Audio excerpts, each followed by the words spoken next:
Hello students, this is Neeraj Gupta. In this video we will study about the difference between internal and external source. देखो मैं बिना bookish language पढ़े brief में पहले discuss करता हूँ, फिर बुक्स में जो लिखा है वो तो पढ़ेंगे ही. भाई इंटरनल तो हो गया ना कि कंपनी के अंदर जो ऑलरेडी ज्वाइंड है उसी को प्रमोट किया या ट्रांसफ़र किया. एक्सटर्नल मतलब बाहर की दुनिया से बुलाया.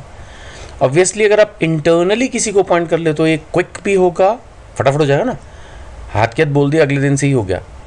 और बाहर से तो बंदे को बुलाना, सेलेक्ट करना, फिर उसकी ओरिएंटेशन करना, सब चीज़ों में टाइम लगेगा. तो ये चीपर भी पड़ेगा इंटरनल और क्विकर भी पड़ेगा, लेकिन फ्रेश टैलेंट नहीं मिलेगा. जो हैं उन्हीं लोगों से काम चलाना पड़ेगा. ये मोटिवेट करेगा. बाहर से बुलाओगे तो भी हमने पढ़ाई था, लोग डिससेटिस्फाइड हो सकते हैं. हो सकता है अपने न्यूली अपॉइंटेड कलीग या बॉस को कोऑपरेट ना करें.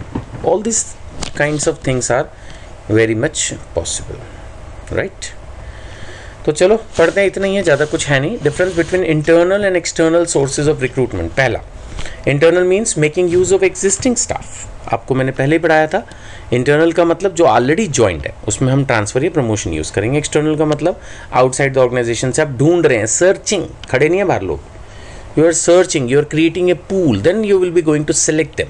It's a positive method recruitment, then negative method will be selection, because now you will be reducing the number of candidates you have pooled.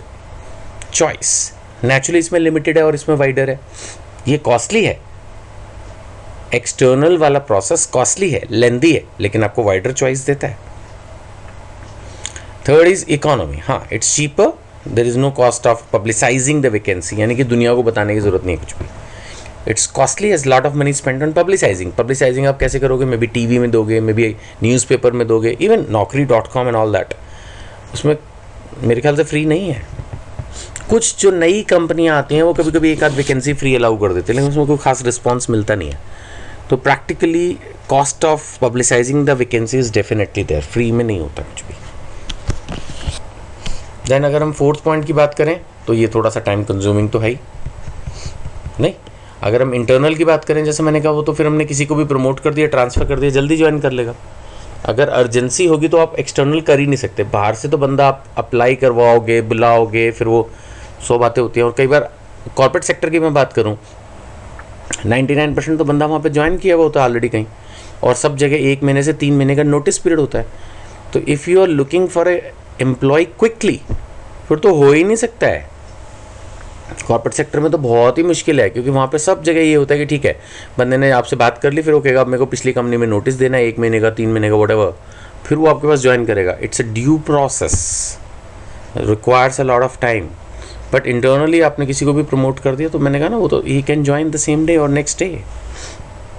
As far as the motivation is concern, we have already discuss कि internally, आपको याद होगा जब मैंने पढ़ाया था promotion में chain of promotion start हो जाती है, तो इट मोटिवेट्स. सबको लगता है कि हाँ, एक की प्रमोशन हुई अब मेरी भी होगी, और बहुतों की फिर होती भी है.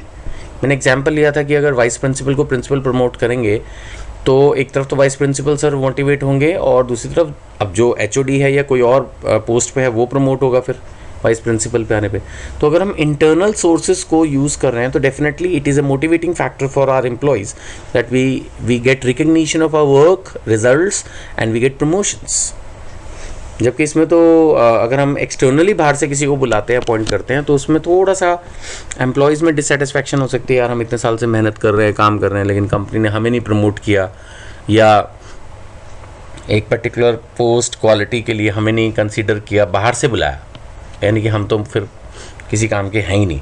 तो फिर अगर ये बाहर बुला सकते तो हम बाहर क्यों नहीं जा सकते ना, all that kind of stuff. जहाँ तक इसमें हम फ्रेश टैलेंट, फ्रेश ब्लड की अगर हम बात करें तो इंटरनल सोर्सेज से जाते हैं, तो उसमें तो फिर जो लोग हैं जैसे हैं, मैं ये नहीं कह रहा, मैं पहले भी बोल रहा था इस बात को कि ऑलरेडी जो लोग काम कर रहे हो बेकार है, ऐसा नहीं होता. लेकिन हाँ, इतना ज़रूर है कि फिर अभी तो फिर आपने जो लोग हैं उन्हीं से काम चलाया, जबकि एक्सटर्नल में तो you can definitely infuse new blood, new talent. आपने पढ़ाई था कैंपस इंटरव्यू, ऐसा नहीं कि वहीं से ही फ्रेश ब्लड मिलता है, लेकिन कैंपस इंटरव्यू से अच्छा तो कुछ होता ही नहीं है. वहाँ तो सब यंग बॉयज़ एंड गर्ल्स हैं, अभी अभी पढ़े हैं, जीवन में कुछ बनने की इच्छा होती है मोस्टली की. वहाँ से उनको अगर आप अपनी कंपनी में इंट्रोड्यूस करते हो तो उनको बड़ा अच्छा लगता है शुरू में तो, कि चलो जी अब हम फलाना कंपनी में फलाना ब्रांड पे पहुँच गए हैं और अब हम काम कर रहे हैं. तो इसमें अच्छा रहता है. This campus interview process is good, right. चलो अब हम नेक्स्ट वीडियो से स्टार्ट करेंगे सिलेक्शन। अभी ये हमारा recruitment is over. Thank you.